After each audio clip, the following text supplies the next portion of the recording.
ආයුබෝවන් අද කතා කරන්නේ ප්‍රශ්නගත මොඩියුලේ සම්බන්ධව. ප්‍රශ්නගත මොඩියුලේ මොකක්ද උනේ? මේ පිළිබඳව දැන් වර්තමානයේ ලොකු කතා බහක් ඇති වෙලා තියෙනවා. මේ කතා බහ කොයිතරම්ද කියනවනම් මේ වෙනකොට 2026 අපේ පාසල් පද්ධතියට හඳුන්වාගෙන තිබිච්ච අධ්‍යාපන ප්‍රතිසංස්කරණයන් පවා හකුලා ගන්නට මේ ප්‍රශ්නගත මොඩියුලේ සමත් වෙලා තියෙනවා. අපි මේ උනේ මොකක්ද කියලා හොයන්න කලින් මේක කලේ කවුද කියලා හොයලා බලන්න ඕන. ප්‍රශ්නගත මොඩියුලේ සම්බන්ධව වැඩිමනක් කතා බහට ලක්වන නිසා මේක මොකක්ද, කවුද කලේ, කොහොමද උනේ කියන එක පිළිබඳව හොයා බැලීමක් තමයි අද මම මේ කරන්න සූදානම් වෙලා ඉන්නේ. ප්‍රශ්නගත මොඩියුලේ මේ ප්‍රශ්නගත මොඩියුලේ නිර්මාණය කරන්නේ කවුද? කොහොමද මේ ප්‍රශ්නගත මොඩියුලේ සම්බන්ධව කරුණු කාරණා නිර්මාණය වෙන්නේ? අධ්‍යාපන ප්‍රතිසංස්කරණ යටතේ ඉංග්‍රීසි විෂය මහලාව කොටස් 3කින් සමන්විත වෙනවා. ඒ කියන්නේ මොඩියුල 3කින් සමන්විත වෙනවා. මෙන්න මේ මොඩියුල 3 දෙවෙනි මොඩියුලේ තමයි මේ ප්‍රශ්නගත වෙබ් අඩවිය ඇතුළත් වුණා කියලා අපිට අහන්න ලැබුණේ. මේ පොත ප්‍රශ්නගත මොඩියුලේ දෙවනි කොටස. පළවෙනි කොටසේ ප්‍රශ්නයක් නැහැ. දෙවනි කොටසේ කියන්නේ අර රීඩින් කරන්න. එහෙම නැත්නම් අපිට pupils book කියලා අපි කියන්නේ. අන්න ඒ කොටසේ තමයි මේ ප්‍රශ්නය උද්ගත වෙලා තියෙන්නේ. හරියටම කියනවා නම් පිටු අංක 51 සහ 52 කියන කාරණාවලින් තමයි මෙන්න මේ කරුණ අපිට හොයාගන්න ලැබෙන්නේ.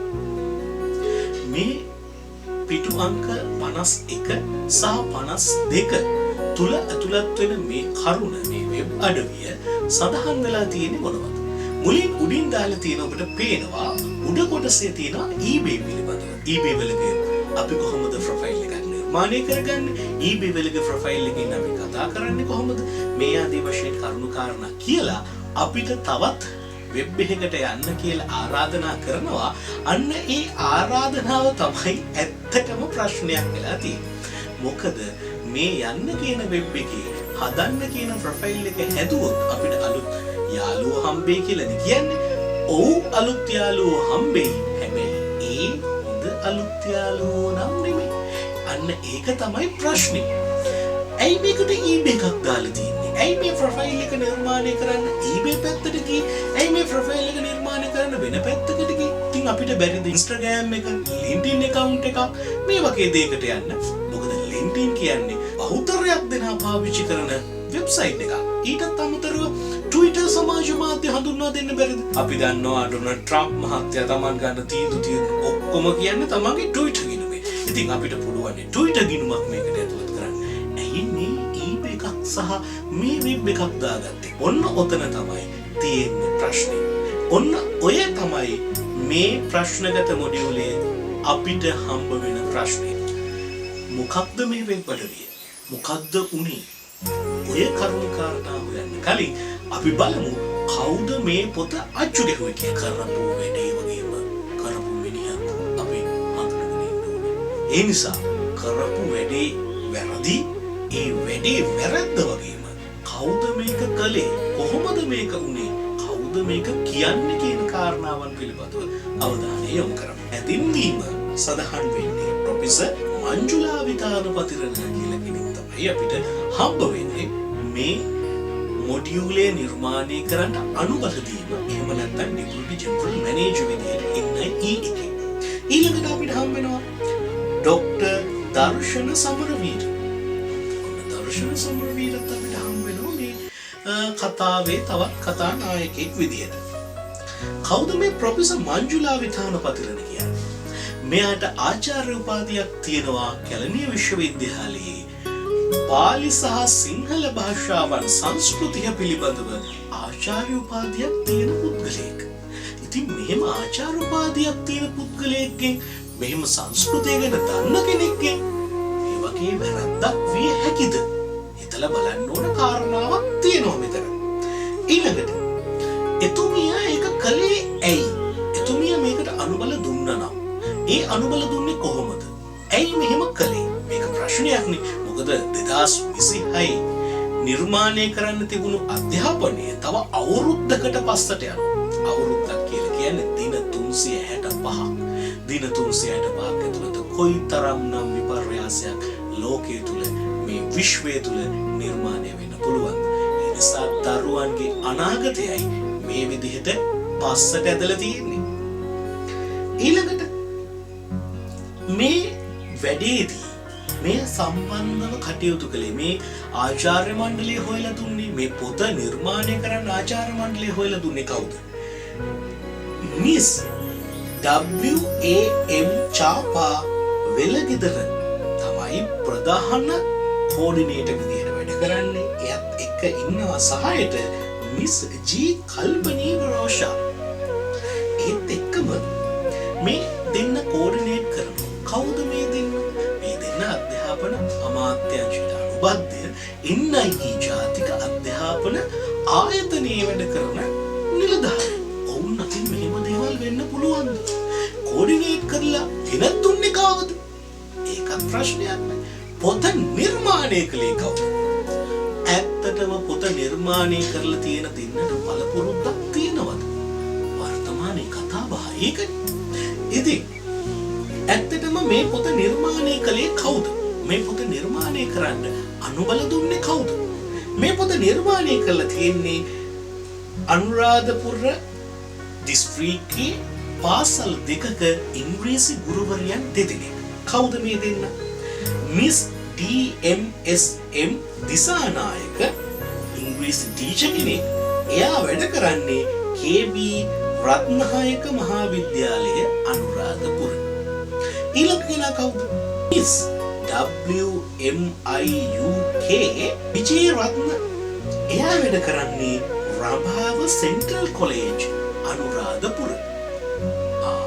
රඹාව සෙන්ට්‍රල් කොලේජ් එකේ KB රත්නායක මහාවිද්‍යාලය අනුරාධපුරයේ කියන පාසල් දෙකේ ගුරුවරයන් දෙදෙනෙක් තමයි ලියලා තියෙන්නේ මෙන්න මේ දෙන්න.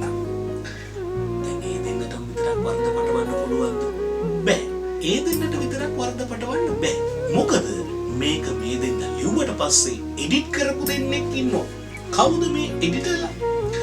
Doctor Udumbara Samarakoon, mister Ranjith Ramanayake, miss Thushari Kalpagi. මෙන්න මේ කියන තුන් දෙනා මේ දෙවනි මොඩියුලය, මේ ප්‍රශ්නගත මොඩියුලය එඩිට් කරන්න සම්බන්ධ වෙලා තියෙනවා. දැන් චුට්ටක් ඕක කතා කරගෙන යනකොට අපිට පේන්න තියෙන කාරණාව තමයි මේකේ වැඩි හරියක් ඉඳලා තියෙන කාන්තාව. අර අපිට මේක කතාවක්. අර මේ කතාවක් තියෙනවානේ. පච 10ක් ටොම්පච එකයි. ටොම්පච 10ක් කෙබර එකයි. කෙබර 10ක් මායම් එකයි. මායම් 64ක් ගෑනු එකයි. ගෑනු දෙකක් ලෝක විනාශයයි. මේකලා තියෙන්නේ ඒකද කියලා හිතෙන තත්ත්වයකට පත් වෙලා තියෙනවා. මොකද මේ ප්‍රශ්නගත මොඩියුලේ සම්පූර්ණ නිර්මාණය කිරීමට දායක වෙලා තියෙනවා ඇත්තටම කාන්තාරත්න කිහිපයක්ම. ඉතින් ඔන්න කොහොම හරි දැන් මේකට එඩිට් කරා කියන්න මෙයාලගිනුත් වැරදුනා කියන්න. හැබැයි දෙකක් ටයිප් කරනකොට ටයිප් සෙටින්ග්ස් කරනකොට වෙබ්සයිට් එකට යටින් ඉරක් පදිනවා නිල් පාට. ඒක වෙබ්සයිට් එක අනිවාර්යෙන් තියෙනවා නම් ඒ දේ සිද්ධ වෙනවා. දැන් මේක සිද්ධ වුණේ නැද්ද මෙන්න මේ දෙන්නට? Miss THSND Silva, miss P කත්නාබර. මේ කට්ටියන්ට මේ දේ හම්බුනේ නැතිද? මේ දෙදෙනා තමයි මේකේ ටයිප් සෙටින්ග්ස් කරන්නේ. ඉතින් මේ දෙදෙනාට හම්බෙච්ච නැති එකක් මොකද්ද මේ වෙලා තියෙන්නේ? මේ පිළිබඳව බහුතරයක් අපි හිතනවා. මේ තමයි මේ පොත නිර්මාණය කරන්න දායක වෙච්ච පිරිස. මේ පොත නිර්මාණය කරන්න දායක වෙච්ච පිරිස වගේම මෙතෙන්ට වග කියන්න ඕන තවත් දෙන්නෙක් ඉන්නවා. ඒ දෙදෙනා ගැන කියන්න මේකේ තියෙන ලොකුම ආතල් පහ තමයි දැන් මම කියන්න හදන්නේ. ගුරුවරු 5000ක් මේ වැඩේට සම්බන්ධ වුණා.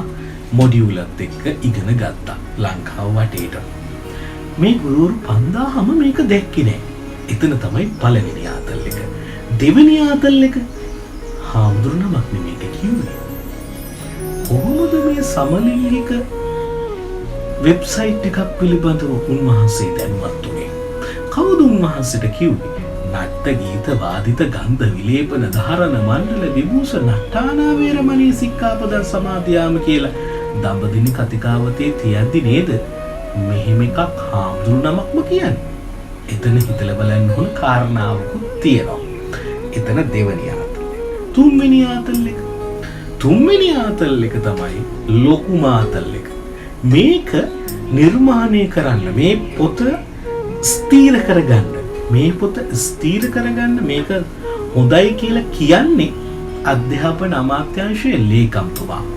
ඇයි මේ පොත් ඔක්කොම හදලා ඉවරනාට පස්සේ එතුමගේ අතට එනවා අනුමැතිය දෙන්න. දෙවැනි අනු කමිටුවේ සභාපතිතුමා අධ්‍යාපන ලේකම්තුමා. ඉතින් එතුමාම නිර්දේශ කරපු පොතක් පිළිබඳව CID එකට ගිහිල්ලා පැමිණිල්ලක් දානවා. ඇයි මේකේ තියෙන තොරතුරු හොයලා දෙන්න. කවුද මේ කුමන්ත්‍රණය කරේ කියලා. එතුමා තමන්ගේ රාජකාරිය මුල් වරාවට හරියට කළා නම් මුල් වතාවෙම ඔය දේ හරියට බැලුවා නම් එතුමා නම් මේකට නිර්දේශය දුන්නේ. එතුමා මොකටද ආත්වලා මේ ආයයන්ගේ CID එකට? එතුමා නේද පළවෙනි වැරදිකාරයා. මේක තමයි ඊළඟ ආතල් එක. මොකක්ද අපේ හතරවෙනි ආතල් එක? හතරවෙනි ආතල් එක ආචාර්ය හරණී අමරසූරිය, අපේ අග්‍රාමාත්‍යතුමිය. එතුමිය මොකුත් දන්නේ නැතුව තමන්ගේ පාලනයේ තියෙන අධ්‍යාපන අමාත්‍යාංශය හරි කෙලි සිද්ධ වෙනවා. මොකද්ද ඊළඟ ආතල් එක? අවසාන ආතල් එක. ඇයි දැක්කේ නැද්ද? අවසාන ආතල් එක දුන්නේ අධිරාජ්‍යවාදයට විරුද්ධව කෑ ගහන අපේ වීරවංශ මහත්තයා. එතුමා කොහින්දෝ ඇවිල්ලා කෑ ගහනවා හරණී අමරසූරිය ගෙදර යන්න කියලා. හත්වලා මේ එහෙම එකක්ද මේ සිද්ධ වෙලා තියෙන්නේ. මෙන්න ගැලවුම්කාරයා ඊළඟට කරලියට එනවා. ඒ අපේ ජනාධිපතිතුමා. හැම වෙලාවෙම ආගත්තම අපේ මැති ඇමති ගොල්ල. ජනාධිපතිතුමා තමයි එළියට ඇවිල්ලා කතා කරන්නේ මේක මෙහෙමයි කියලා. කොම් වෙලා හරි ඔන්න ඕක තමයි ප්‍රශ්නගත මොඩියුලේ කතාව. ප්‍රශ්නගත මොඩියුලේ කතාව කොහොම තියෙද්දී තවත් එක් අපූර්ව ප්‍රශ්නයක් මේ සමාජය තුල ඉතුරු කරලා තමයි මේ ප්‍රශ්නගත මොඩියුලේ අද කරලියෙන් බැහැලා යන්නේ. මොකක්ද ප්‍රශ්නේ? ප්‍රශ්නේ තමයි මේක සමහර විට කිසිම කෙනෙක්ට කියන්නේ නැතුව, මේක සමහර විට කිසිම කෙනෙක්ට අහන්න වෙන්නේ නැතුව තිබුණා නම් අද වෙනකොට අපි දන්නෙත් නෑ මෙහෙම වෙබ්සයිට් එකක් මේකේ තිබ්බද කියලා. මාධ්‍ය විසින් උලුප්පල පෙන්නපු හින්දා අද මුළු ලෝකයක් දන්නවා අපේ ප්‍රශ්නගත මොඩියුලේ මෙහෙම වෙබ්සයිට් එකක් තිබ්බා කියලා. රටට ආදරය කරනවා නම්, රටත් එක්ක හිතතිනම් කරන්න ඕන ප්‍රබලම මාධ්‍ය වාර්තාකරණය මොකක්ද මේ වෙලාවේ කරන්න තිබුණේ? ප්‍රශ්නගත මොඩියුලයක් තියෙනවා. අන්න ඒ ප්‍රශ්නගත මොඩියුලේ පිළිබඳව මෙන්න මෙහෙම ප්‍රශ්නයක් තියෙනවා කියලා ගරු අග්‍රාමාත්‍යතුමිය, ගරු ජනාධිපතිතුමා දැනුවත් කරන එක තමයි. එහෙම වුණා නම් 2026 අනිවාර්යයෙන්ම අධ්‍යාපන ප්‍රතිසංස්කරණයන් බලාත්මක වෙනවා.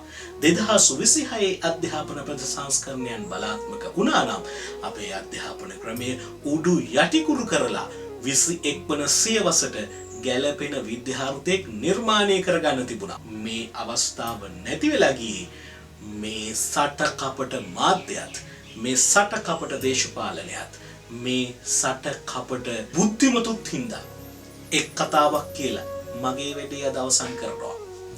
ලෝකය වෙනස් කළේ, ලෝකය විනාශ කළේ දේශපාලඥයෝ නෙමෙයි.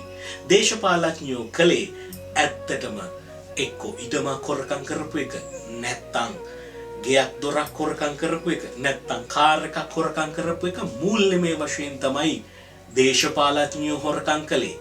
හැබැයි ඔය බුද්ධිමත්තු හොරකම් කළේ රටේ අනාගතය.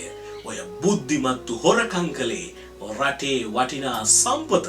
ඒ නිසා බුද්ධිමත්තුන්ගේ හොරකම්, මැරකම්, ජඩකම් අතිශය භයානකයි.